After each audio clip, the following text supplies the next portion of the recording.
What's up everyone, John Rettinger from Techno Buffalo here. A few days ago we posted our written review of the HTC One Max, and the biggest question we had was in regards to that little black square right below the camera, the fingerprint reader. So I'm going to walk you through how well it works, how well it might not work, what about the placement, how it works below the lens, and all kinds of other business that has to do with that guy right there. Let's go ahead and get started.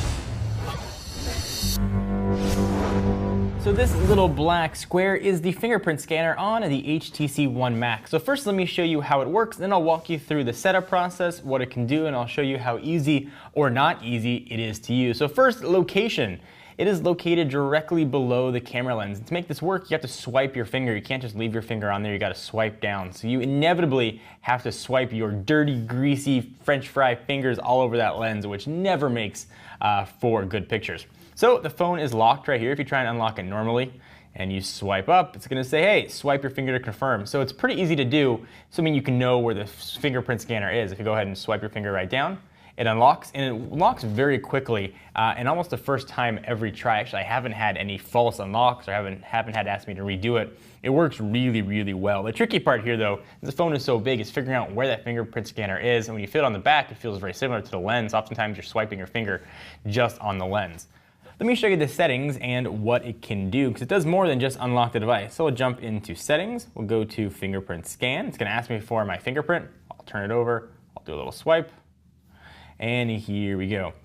So I've got it set for different fingers. You can have it set for a few different ones if you'd like. You can also have it do different things. Let's go ahead and learn new fingerprint. So I had it set for my right hand, we'll do my left hand here. So you go to continue.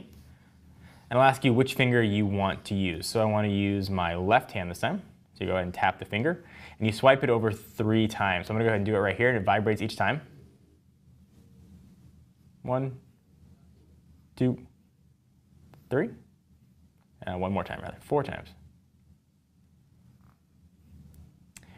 Successful. And then it's going to ask what we want to set it for. So assign an app to quick launch. So it's very cool. You can use different fingers to launch apps. So I can use my right hand to unlock the phone and my left hand to launch an app. And you can do pretty cool things with it. Let's say you wanted to unlock the camera and make that work, or you can choose from different apps and unlock really a ton of choices that you've got, or launches apps immediately. But the camera one makes the most sense.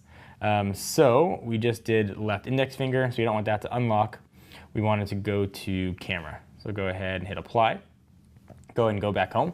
Let's say the phone is locked. If I want to unlock it, I can use my right finger and swipe, and the phone will be unlocked. All right, so if I want to launch the camera or use a different finger, you have to go ahead and tap that power unlock button, find the right spot on the phone, do a little finger swipe action, and you get the camera to load. And there, in that situation, I did have actually errors. The first time I've seen that happen on the phone, but I swiped it a few more times and I was able to load the camera. Interestingly though, when the phone is unlocked and you're just using it and you try and swipe your finger there, it's not going to be active and it's not going to launch the camera. You got to do it from your sort of pre-lock screen. But it does work very well here. The big issues though are, since the phone is so large, it's really hard to find. You got to almost turn that thing over and swipe your fingers. So the utility and the ease of use really aren't there. When it comes to security, HTC said the same thing that Apple does. They're not sending your fingerprints anywhere. They're stored encrypted on the device, but you can choose whether or not you want to use it or not use it. It's up to you.